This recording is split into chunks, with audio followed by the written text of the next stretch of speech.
ുന്നത് അമ്മയുടെ പ്രത്യക്ഷീകരണത്തിൻ്റെ സ്ഥിരം സാക്ഷിയാക്കി യേശുനാമത്തിൽ ഉയർത്തിയതിന് അമ്മ മാതാവിനും തിരുക്കുമാരനും 1000 നന്ദി. എൻ്റെ BSc നഴ്സിംഗ് പഠനകാലത്ത് ഞങ്ങൾക്കുണ്ടായ അനുഭവങ്ങളാണ് ഞാനിവിടെ സാക്ഷ്യപ്പെടുത്തുന്നത്.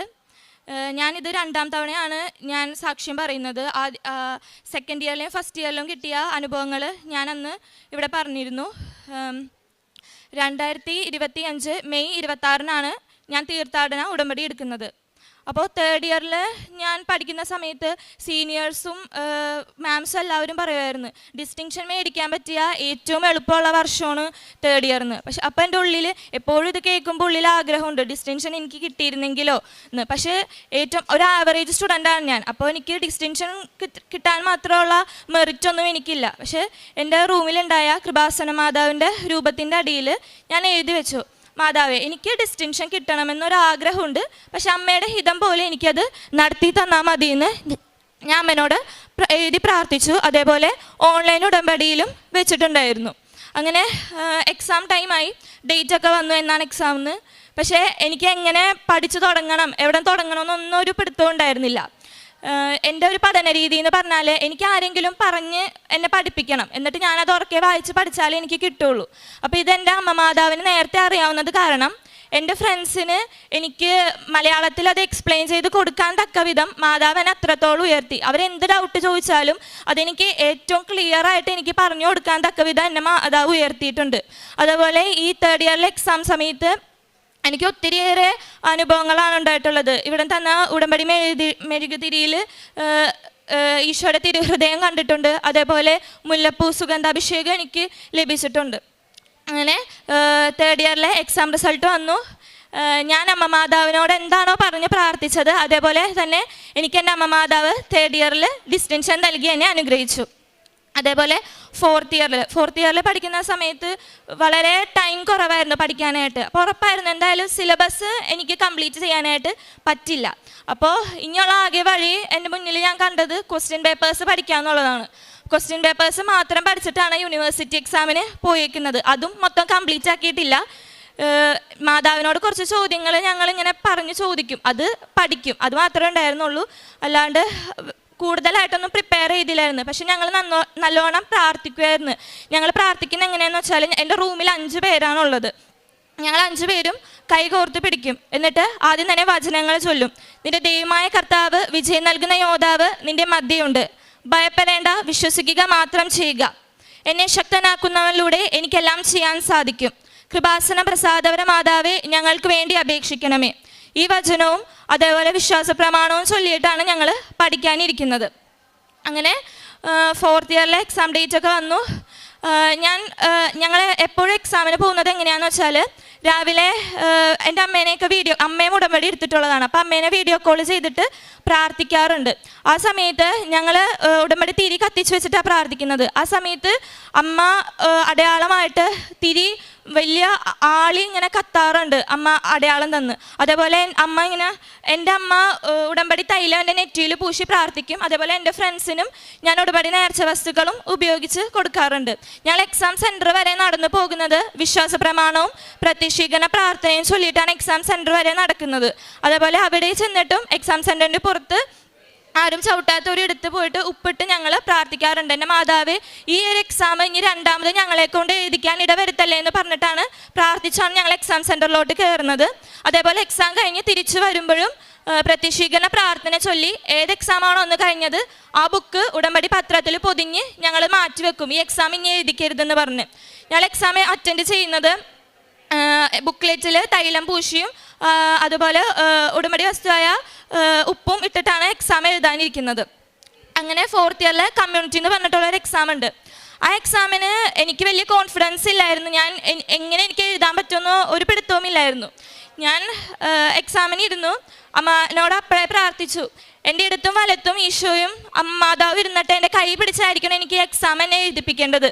ഞാൻ ക്വസ്റ്റ്യൻ പേപ്പർ കിട്ടിയപ്പോൾ എനിക്ക് ആകെ അറിയാവുന്നത് 3 ചോദ്യങ്ങൾ എനിക്ക് അറിയാവുന്നുള്ളൂ. ഇതും കൊണ്ട് എനിക്ക് എന്തായാലും പാസ്സാകാൻ പറ്റത്തില്ല. ഞാൻ ഇതേപോലെ തന്നെ മാതാവിനോട് പ്രാർത്ഥിച്ചു, എൻ്റെ കൈ പിടിച്ച് എഴുതിക്കണം. ഞാൻ എക്സാം എഴുതി കുറച്ചായപ്പോൾ എൻ്റെ കയ്യിലോട്ട് നോക്കിയപ്പോൾ ഞാൻ കാണുന്നത് ഉടമ്പടി കാശുരൂപത്തിൻ്റെ അതേ നിറത്തിൽ എൻ്റെ കയ്യിൽ മഷി ഇങ്ക് കലർന്നിരിക്കുകയാണ്, പേനയുടെ ഇങ്ക്. അപ്പം തന്നെ ഞാൻ എൻ്റെ മനസ്സിൽ ഉറപ്പിച്ചു, എൻ്റെ അമ്മ മാതാവ് എൻ്റെ കൈ പിടിച്ച് എഴുതിച്ചിട്ടുണ്ട്, ഞാൻ ഈ എക്സാം എന്തായാലും തോൽക്കില്ലാതെ എൻ്റെ അമ്മ മാതാവ് പാസ്സാക്കുമെന്ന് ഞാൻ ഉറപ്പിച്ചു. ഇതേപോലെ തന്നെയായിരുന്നു റിസർച്ച് ആൻഡ് സ്റ്റാറ്റിസ്റ്റിക്സ് എക്സാമിന്. സ്റ്റാറ്റിസ്റ്റിക്സ് 25 മാർക്കിനാണ്. അപ്പോൾ എന്തായാലും ബുക്ക്ലെറ്റ് കംപ്ലീറ്റ് ആക്കാൻ പറ്റില്ല. അവിടെ ഞാൻ കാണിച്ചത് ബാക്കിൽ നിന്ന് 2 മാർക്സിൻ്റെ ക്വസ്റ്റ്യൻസ് അറ്റൻഡ് ചെയ്തു, ലോങ് ക്വസ്റ്റ്യൻസ് ഫ്രണ്ടിൽ നിന്ന് അറ്റൻഡ് ചെയ്തു. അപ്പോൾ നടുക്കത്തെ പേജ് മൊത്തം ബ്ലാങ്കായി, എനിക്കൊന്നും ചെയ്യാൻ പറ്റില്ല, കൂടുതലായിട്ടൊന്നും എഴുതാനുമില്ല. ഞാൻ ജസ്റ്റ് സ്ട്രൈക്ക് ചെയ്തത് വിട്ടു. ആൻസർ ഷീറ്റ് കൊടുക്കുന്ന സമയത്ത് മാതാവിൻ്റെ ഉപ്പിട്ട് പ്രാർത്ഥിച്ചിട്ട് ഞാൻ ഇൻവിജിലേറ്ററിന് കൊടുക്കുന്ന സമയത്ത് പറഞ്ഞു, ഈ പേപ്പർ ചെക്ക് ചെയ്യേണ്ടത് എൻ്റെ മാതാവായിരിക്കണം, ഈ പേപ്പർ ചെക്ക് ചെയ്യേണ്ടത്, എന്നാലേ എനിക്കിത് പാസ്സാകാൻ പറ്റുള്ളൂ എന്ന് പറഞ്ഞിട്ടാണ് ഇത് ഞാൻ കൊടുത്തത്. അങ്ങനെ എക്സാംസ് ഒക്കെ കഴിഞ്ഞു. പ്രാർത്ഥനയിൽ നല്ലോണം പ്രാർത്ഥിച്ചായിരുന്നു. ഞങ്ങൾ പഠിക്കുന്ന സമയത്താണെങ്കിലും 3 മണിക്കൊക്കെ എഴുന്നേറ്റ് കരുണക്കൊന്തൊക്കെ ചൊല്ലാറുണ്ട്, അതുപോലെ വചനം എഴുതി ഞങ്ങൾ പ്രാർത്ഥിക്കാറുണ്ട്, ഇതെല്ലാം ചെയ്യുമായിരുന്നു.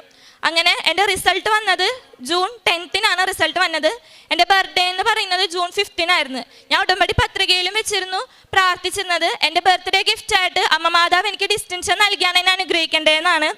അതുപോലെ തന്നെ not by merit but by grace എന്നെ മാതാവ് 4th ഇയറിലും ഡിസ്റ്റിങ്ഷൻ നൽകിയാണ് അനുഗ്രഹിച്ചത്. ഉടമ്പടി സാക്ഷ്യം വഴി ഇവക്കുണ്ടായ അനുഭവം എൻ്റെ ഫ്രണ്ട് പറയുന്നതാണ്. എൻ്റെ പേര് അനുജറി. ഞങ്ങൾ ഒന്നിച്ചാണ് നഴ്സിംഗ് പഠിക്കണത്.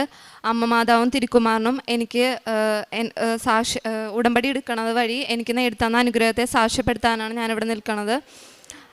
മെയ് 1 2026 ഞാനിവിടെ വന്നിട്ട് ഉടമ്പടി എടുക്കണത്. അതിനു മുന്നേ 4 വർഷവും ഞാൻ ഓൺലൈനായിട്ടാണ് ഉടമ്പടി എടുത്തത്. BSc nursing first year exam first ഇയറിൻ്റെ സമയത്ത് സൈക്കോളജിയുടെ സമയത്താണ് എനിക്ക് ഞങ്ങളുടെ ബിൽഡിങ്ങിൽ ഫുള്ളും വൈറൽ ഫീവർ വന്ന് എനിക്ക് 103 ഡിഗ്രി പനിയായിട്ട് ഞാൻ കിടക്കായിരുന്നു.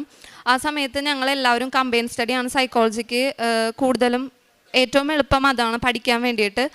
അപ്പം അങ്ങനെ പഠിച്ചുകൊണ്ടിരിക്കുന്ന സമയത്താണ് എനിക്ക് പനിയായിട്ട് കിടക്കണത്. എനിക്ക് കൂടുതലായിട്ട് പഠിക്കാൻ പറ്റണില്ല, എനിക്കൊന്നും ചെയ്യാൻ പറ്റണില്ല, ഞാൻ കിടപ്പായിപ്പോയി. എനിക്ക് ഭയങ്കര ടെൻഷനായിരുന്നു, എനിക്കിനി എക്സാം എഴുതാൻ പറ്റുമോ, എനിക്ക് നല്ലോണം പ്രിപ്പയർ ചെയ്യാൻ പറ്റുമോ, ഞാൻ ഫെയിലായി പോകുമെന്ന് എനിക്ക് ഭയങ്കര ടെൻഷനായിരുന്നു. അപ്പോൾ എനിക്ക് ഉടമ്പടി തൈലം എൻ്റെ നെറ്റിയിൽ പുരട്ടി പ്രാർത്ഥിപ്പിക്കും. പിന്നെ പ്രത്യക്ഷീകരണ പ്രാർത്ഥന ഞാൻ എപ്പോഴും ചൊല്ലുമായിരുന്നു. അങ്ങനെ എക്സാമിന് തൊട്ട് മുന്നേ എൻ്റെ പനി മാറുകയും എനിക്ക് നല്ല രീതിയിൽ പ്രിപ്പയർ ചെയ്ത് ഫസ്റ്റ് ഇയർ ഫസ്റ്റ് ക്ലാസ്സോടെ പാസ്സാവാൻ പറ്റി. സെക്കൻഡ് ഇയറും ഞാൻ ഫസ്റ്റ് ക്ലാസ്സോടെ പാസ്സായി. തേർഡ് ഇയർ ഞങ്ങളിതുപോലെ വചനങ്ങൾ ചൊല്ലിയാണ് നല്ലോണം പ്രാർത്ഥിച്ചാണ് പഠിക്കാനായിട്ടിരിക്കണത്. ബൈബിള് വായിക്കും, അമ്മയുടെ പ്രത്യക്ഷീകരണ പ്രാർത്ഥന ചൊല്ലും. 2:30ക്കും ഞങ്ങൾ ചെല്ലാറുണ്ട്, എല്ലാവരോടും ഒന്നിച്ചാണ് ചെല്ലണത്. അങ്ങനെ എക്സാമിന് വേണ്ടി ഞങ്ങൾ നല്ലോണം പ്രിപ്പയർ ചെയ്ത് മാംസ് പറഞ്ഞ് തേർഡ് ഇയർ ഏറ്റവും നല്ല രീതിയിൽ പഠിച്ചാൽ നമുക്ക് നല്ല മാർക്ക് സ്കോർ ചെയ്യാൻ പറ്റും. അപ്പം ഞങ്ങൾ നല്ലോണം പ്രിപ്പയർ ചെയ്തായിരുന്നു. എന്നിട്ട് ഞങ്ങൾ എക്സാം സെൻറ്ററിൻ്റെ പുറത്ത് പോയി 10 പേരോടി ഞങ്ങൾ കൈപിടിച്ചാണ് വചനം ചൊല്ലി പ്രാർത്ഥിക്കണത്. അവിടെ ആരും ചവിട്ടാത്ത രീതിയിൽ ഉടമ്പടി വസ്തുക്കൾ ഞങ്ങളവിടെ ഉപ്പിട്ടിട്ട് പ്രാർത്ഥിച്ചിട്ടാണ് സെൻറ്ററിൽ കയറണത്. കാശുരൂപം വെച്ച് ഞാൻ എപ്പോഴും പ്രാർത്ഥിച്ചാണ് എഴുതണത്. അങ്ങനെ റിസൾട്ടിൻ്റെ സമയം റിസൾട്ട് പബ്ലിഷ് ചെയ്തപ്പോൾ എൻ്റെ രജിസ്റ്റർ നമ്പർ ആ PDF ഉണ്ടായിരുന്നില്ല. അപ്പം എനിക്ക് ഭയങ്കര ടെൻഷനായി, ഞാൻ ഫെയിലാവുമോ എന്ന് എനിക്ക് പേടിയായി. അങ്ങനെ ഇരിക്കുന്ന സമയത്ത് എൻ്റെ ഫ്രണ്ട് എന്നോട് പറഞ്ഞ്, നീ പേടിക്കണ്ട, എന്തായാലും നീ പാസ്സാവും, നീ ഉടമ്പടി എടുത്തതല്ലേ എന്ന് പറഞ്ഞു. അപ്പം എനിക്ക് ഭയങ്കര ടെൻഷനായിരുന്നു. ഞാൻ നല്ലോണം പഠിച്ചല്ലോ, നല്ലോണം പ്രാർത്ഥിച്ച്, പിന്നെ എനിക്ക് എന്ത് പറ്റിയെന്നായിരുന്നു. കാരണം ഞാൻ അത്രയും നല്ലോണം പ്രിപ്പയർ ചെയ്തിട്ടുണ്ടായിരുന്നു. അപ്പം ഉടമ്പടി തൈലം എൻ്റെ രജിസ്റ്ററിൽ ഞാൻ പുരട്ടി പ്രാർത്ഥിച്ചു. എൻ്റെ അമ്മ പറഞ്ഞു, പേടിക്കണ്ട, നീ എന്തായാലും പാസ്സാവും. എൻ്റെ മാം എന്നെ വിളിച്ച് പറഞ്ഞു, നമുക്ക് നോക്കാം, മെമ്മോ വരട്ടെ, നമുക്ക് നോക്കാം, എന്തായാലും പാസ്സാവും മോൻ. എൻ്റെ ഫ്രണ്ട്സ് എല്ലാവരും എന്നോട് പറഞ്ഞ് അങ്ങനെ തൈലം പുരട്ടി ഞാൻ രജിസ്റ്റർ നമ്പറിൽ വെച്ച് പ്രാർത്ഥിച്ച് പ്രത്യക്ഷീകരണ പ്രാർത്ഥന ഞാൻ ആവർത്തിച്ച് ചൊല്ലി. റിസൾട്ട് പബ്ലിഷ് ചെയ്തതിന് 1 ആഴ്ച കഴിഞ്ഞിട്ടാണ് നമുക്ക് മെമ്മോ വന്നത്. എൻ്റെ മെമ്മോ വന്നപ്പോൾ എനിക്ക് ഫസ്റ്റ് ക്ലാസ്സോടെ പാസ്സായി. ഏറ്റവും നല്ല മാർക്ക് തന്ന എൻ്റെ മാതാവ് തിരുക്കുമാരൻ വരെ അനുഗ്രഹിച്ചതിന് 1000 നന്ദി ഞാൻ പറയുന്നു. ആത്മീയ ജീവിതം എന്ന് പറഞ്ഞാൽ ഉടമ്പടിക്ക് മുന്നേ എൻ്റെ കയ്യിൽ ഞാൻ ഇതുപോലെ ഒന്നും കൊണ്ടുപോയി നടക്കില്ലായിരുന്നു. അതേപോലെ ജപമാല പോലും ഞാൻ മര്യാദയ്ക്ക് എത്തിക്കില്ലായിരുന്നു. ഉടമ്പടി എടുത്തതിന് ശേഷം എനിക്ക് സമ്പൂർണ്ണ ജപമാല വരെ എനിക്ക് എത്തിക്കാനായിട്ട് ഇപ്പോൾ സാധിക്കുന്നുണ്ട്. അതേപോലെ അരമണിക്കൂർ ഞാൻ ബൈബിൾ വായിക്കും. 2 ആഴ്ച കൂടുമ്പോൾ കുമ്പസാരിക്കാനൊക്കെ എനിക്കിപ്പോൾ സാധിക്കുന്നുണ്ട്. കാരുണ്യപ്രവൃത്തി എന്ന് പറഞ്ഞാൽ ഹോസ്റ്റലിലായിരിക്കുന്ന സമയത്ത് എനിക്ക് ഒന്നും അധികം ചെയ്യാൻ പറ്റുന്നില്ലായിരുന്നു. അപ്പോൾ നാട്ടിൽ വരുമ്പോൾ എൻ്റെ അമ്മയും ഉടമ്പടി എടുത്തിട്ടുണ്ട്. അപ്പം ഞാൻ അമ്മയുടെ ഒപ്പം പോയിട്ട് മെൻ്റലി റിട്ടയർഡ് ആയിട്ടുള്ളവരെയൊക്കെ പോയിട്ട് കാണും. അവർക്ക് ഭക്ഷണം കൊടുക്കുകയും അവരോടൊപ്പം സമയം ചെലവഴിക്കുകയും ചെയ്തിട്ടുണ്ട്. അതുപോലെ ഹോസ്പിറ്റൽസിൽ പോയിട്ട് പൊതിച്ചോറൊക്കെ കൊടുക്കാറുണ്ട്. പിന്നെ പ്രേക്ഷിത പ്രവർത്തനം എന്ന് പറഞ്ഞാൽ ഇവിടെ നിന്ന് മലയാള പത്രവും അതുപോലെ തെലുങ്ക് പത്രവും വാങ്ങിച്ചിട്ട് എൻ്റെ ഫ്രണ്ട്സിന് കൊടുക്കും. അതേപോലെ കാർഷികരൂപത്തിൻ്റെ ലോക്കറ്റും അവർക്കൊക്കെ കൊടുക്കാറുണ്ട്. ഇതുപോലെ ഇനിയും ഒത്തിരി ചെറുതും വലുതായിട്ടുള്ള അനുഗ്രഹം എൻ്റെ മാതാവ് എനിക്ക് തന്നിട്ടുണ്ട്. ഇനിയും എന്നെ പ്രത്യക്ഷീകരണത്തിൻ്റെ സാക്ഷിയാക്കി ഉയർത്തണമെന്ന് പറഞ്ഞുകൊണ്ട് നിർത്തുന്നു. ജെറമിയ പ്രവാചകന്റെ പുസ്തകം 33-ാം അധ്യായം 3 മുതലുള്ള വാക്യങ്ങൾ. എന്നെ വിളിക്കുക, ഞാൻ മറുപടി നൽകും. നിന്റെ ബുദ്ധിക്കതീതമായ മഹത്വം, നിഗൂഢമായ കാര്യങ്ങൾ ഞാൻ നിനക്ക് വെളിപ്പെടുത്തും. പരിശുദ്ധ അമ്മയുടെ പ്രത്യക്ഷീകരണ സാക്ഷിയായിട്ട് അലീന വിൽസണും അനുജറിയും തൻ്റെ അനുഭവ സാക്ഷി നമുക്ക് മുമ്പിൽ പങ്കുവെക്കുകയായിരുന്നു. ഈ മക്കളുടെ വാക്കിൽ തന്നെ നമുക്ക് ബോധ്യമുണ്ടായിരുന്നു എപ്രകാരം ഉറച്ച വിശ്വാസത്തോടു കൂടിയാണ് പരിശുദ്ധ അമ്മയോട് ചേർന്നുകൊണ്ടും പ്രാർത്ഥനകളോടും വിശുദ്ധ വസ്തുക്കളോടുമൊക്കെ ചേർന്നുകൊണ്ട് തങ്ങളുടെ ജീവിതത്തെ അവർ ക്രമപ്പെടുത്തി എന്നുള്ളത്. അതുതന്നെയാണ് ഈ മക്കൾ കടന്നുപോയ ജീവിതാവസ്ഥകളിലും പഠനത്തിൻ്റെതായ കാര്യങ്ങളും പരിശുദ്ധ അമ്മയുടെ വലിയ ഇടപെടൽ നമുക്ക് ഈ മക്കളുടെ വാക്കിൽ തന്നെ കാണുവാനും കേൾക്കുവാനും സാധിക്കുകയുണ്ടായത്.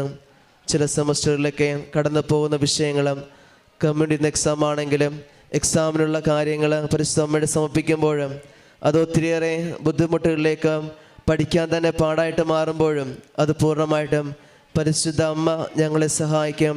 പരിശുദ്ധ അമ്മയാണ് ഞങ്ങൾക്ക് മാർക്ക് നൽകി അനുഗ്രഹിക്കുന്നത് എന്നിവരുടെ വാക്കുകൾ അത് പൂർണ്ണമായിട്ടും വിശ്വാസത്താൽ പറയുന്ന ഒന്നുകൂടിയാണ്.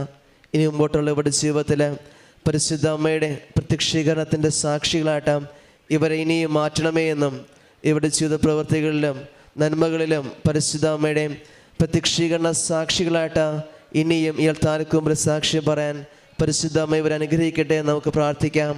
ഒപ്പം ഇത് കേൾക്കുന്ന നമ്മുടെ ഓരോരുത്തരുടെയും നിയോഗങ്ങളിലും ആവശ്യങ്ങളിലും നമ്മൾ എന്തെല്ലാം ആവശ്യങ്ങളായിട്ടാണ് ഈ അൾത്താരക്ക് മുമ്പിൽ വന്നിരിക്കുന്നത്, അവിടെ എല്ലാം പരിശുദ്ധ അമ്മയുടെ ഇടപെടലിലൂടെ പരിശുദ്ധ അമ്മയുടെ പ്രത്യക്ഷീകരണത്തിൻ്റെ സാക്ഷികളായിട്ട് നമ്മളെയും ഉയർത്തട്ടെ എന്ന് നമുക്ക് ഓരോരുത്തർക്കും പ്രാർത്ഥിക്കാം.